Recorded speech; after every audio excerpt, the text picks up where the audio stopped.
노후에 꼭 점검해봐야 할 3가지. 김동엽. 세계에서 인간의 생명을 가장 많이 앗아가는 동물은 무엇일까요? 많은 사람이 이 같은 질문을 받으면 날카로운 이빨을 가진 사자와 악어를 떠올리거나 커다란 덩치를 가진 코끼리와 하마를 연상할 것입니다. 동물의 왕국과 같은 다큐멘터리, 뉴스, 영화 등을 통해 이 같은 동물이 사람을 해치는 장면을 봤기 때문입니다. 하지만 인간에게 가장 치명적인 동물은 조그마한 모기입니다. 세계보건기구에 따르면 매년 모기가 옮기는 질병으로 죽는 사람이 72만 5천 명이나 된다고 합니다. 그나마 비슷한 것이 사람입니다. 전쟁, 테러, 범죄 등으로 사망하는 사람이 47만 5천 명입니다. 우리가 아주 치명적이라고 생각하는 사자, 코끼리, 악어는 10위 안에도 들지 못합니다. 시작부터 이렇게 무시무시한 얘기를 하는 이유는 리스크에 대해 다시 한번 생각해보기 위해서입니다. 우리가 막연하게 리스크라고 생각하고 있는 것이 정말 위험한 것일까요? 혹시 너무 사소해 눈여겨보지 않았거나 생각지도 못한 곳에 치명적인 리스크가 있는 것은 아닐까요? 투자자의 상황에 따라 리스크가 다르게 감지될 수도 있지 않을까요? 노후 자금을 적립하는 사람과 인출하는 사람을 비교해 보겠습니다. 두 사람이 직면하고 있는 상황은 다릅니다. 두 사람은 투자 목적부터 다릅니다. 적립 단계에서는 은퇴 시점까지 노후 생활에 필요한 목돈을 만드는 것을 목표로 합니다. 반면 인출 단계에서는 가입자가 매달 필요한 생활비를 만들어내는 것이 목표입니다. 월 생활비를 부족하게 인출해선 안 되고, 그렇다고 생활비를 너무 많이 인출해서 노후 자금이 죽기 전에 고갈되어서도 안 됩니다. 자금 유출입에서도 차이가 납니다. 적립 단계에서는 매달 자금이 유입됩니다. 따라서 투자에 실패하더라도 새로 유입되는 자금으로 회복할 기회가 있습니다. 하지만 인출 단계에서 새로운 자금의 유입은 없고 유출만 있습니다. 투자에서 손실을 본 상황에서도 생활비는 인출해야 합니다. 따라서 한번 큰 손실을 보면 회복이 어려울 수 있습니다. 투자 기간도 차이가 납니다. 은퇴자금 적립 기간은 통상 경제활동을 시작하면서 시작해 은퇴할 때 끝납니다. 사람과 상황에 따라 차이가 날 수는 있어도 크게 차이가 나지는 않습니다. 하지만 인출 기간은 다릅니다. 시작점은 예측할 수 있어도 끝은 알 수 없습니다. 건강 상태에 따라 개인차가 큰 것도 문제지만 수명 연장으로 은퇴 생활 기간이 계속해서 늘어나는 것도 문제입니다. 적립 단계와 인출 단계에서는 투자자가 직면하는 상황이 다르기 때문에 자산 관리 방법도 차이가 날 수밖에 없습니다. 당연히 인출 단계에서 고려해야 하는 리스크 또한 적립 단계와 다를 수밖에 없습니다. 은퇴자가 노후 자금을 인출할 때 직면하는 리스크로는 장수 리스크, 인플레이션 리스크, 수익률 순서 리스크가 있습니다. 지금부터 각각의 리스크가 무엇을 의미하는지, 어떻게 대응해야 하는지 구체적으로 살펴보도록 하겠습니다. 첫 번째, 장수 리스크. 수명이 늘어나는 만큼 돈의 수명도 늘려야 합니다. 우리는 지금 우리가 알고 있는 평균 수명보다 훨씬 오래 살 가능성이 큽니다. 일찍 죽으면 어떻게 할까? 라고 고민하기보다는 오래 살면 어떻게 할까? 라는 생각을 더 많이 하고 살아야 한다는 것입니다. 이와 같은 장수 리스크에 맞서려면 은퇴자는 어떻게 자산 관리를 해야 할까요? 수명이 늘어나는 만큼 돈의 수명도 늘려야 합니다. 방법은 크게 2가지입니다. 먼저 은퇴자금으로 종신형 연금을 구입하는 방법이 있습니다. 죽을 때까지 연금을 받을 수 있으니 자신의 수명과 자산의 수명을 일치시킬 수 있는 가장 확실한 방법입니다. 하지만 문제도 있습니다. 종신형 연금은 개시하면 중도에 해지할 수 없습니다.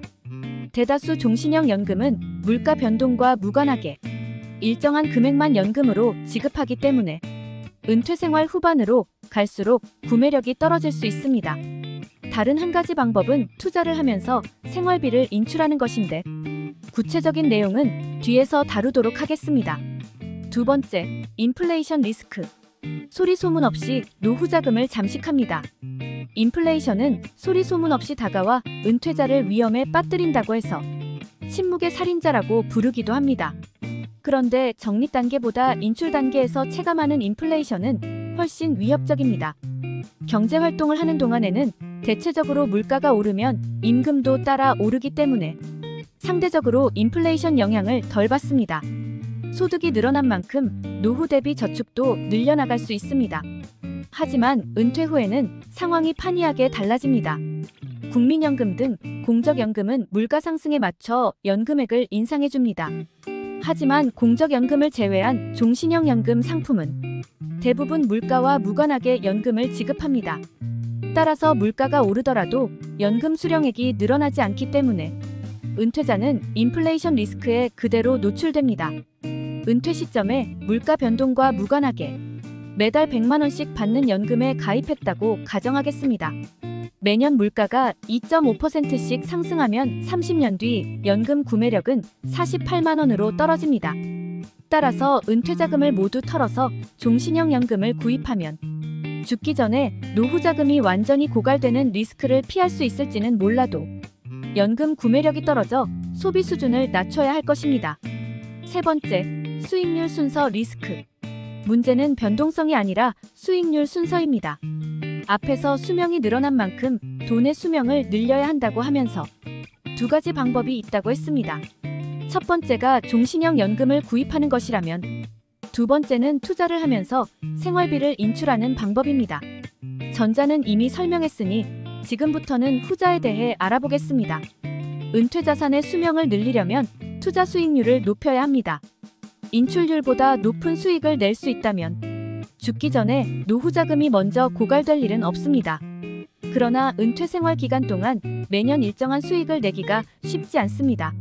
손실이 있는 해도 있을 수밖에 없습니다. 그런데 수익률 변동성보다 은퇴 자산 수명에 더 치명적인 것이 있습니다. 바로 수익률 순서입니다.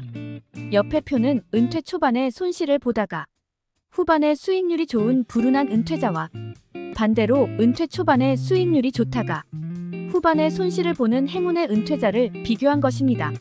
은퇴 생활 기간은 25년이고 은퇴 생활을 시작할 때 노후 자금은 5억 원, 매년 초에 생활비로 3,600만 원을 인출한다고 가정했습니다.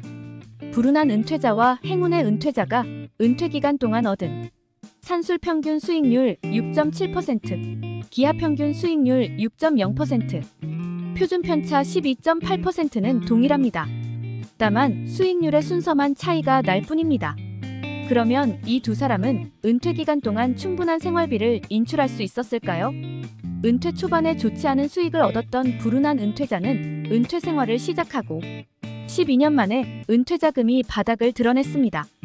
하지만 은퇴 초반에 높은 수익을 얻었던 행운의 은퇴자는 25년이 지난 뒤에 오히려 잔고가 늘어났습니다. 주목할 점은 표준 편차입니다. 흔히 투자에서는 위험을 변동성으로 정의하고 변동성을 측정하는 방법으로 표준 편차를 많이 사용합니다.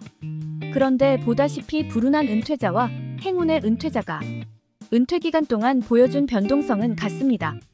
그럼에도 불운한 은퇴자의 노후 자금이 훨씬 빨리 고갈되었습니다. 포트폴리오에서 자금 유출이 있는 경우에는 변동성보다 수익률 순서가 미치는 영향이 크다고 할 수 있습니다. 은퇴 초반에 좋은 수익을 얻을수록 오래 버틸 수 있다는 점을 꼭 잊지 마세요. 이상 노후에 꼭 점검해봐야 할 세 가지에 대해 알아보았습니다. 이번 영상도 유익하셨다면 구독, 좋아요, 알림 설정 부탁드리겠습니다. 오늘도 오전에는 건강을, 오후에는 부를 얻는 하루 보내세요. 감사합니다.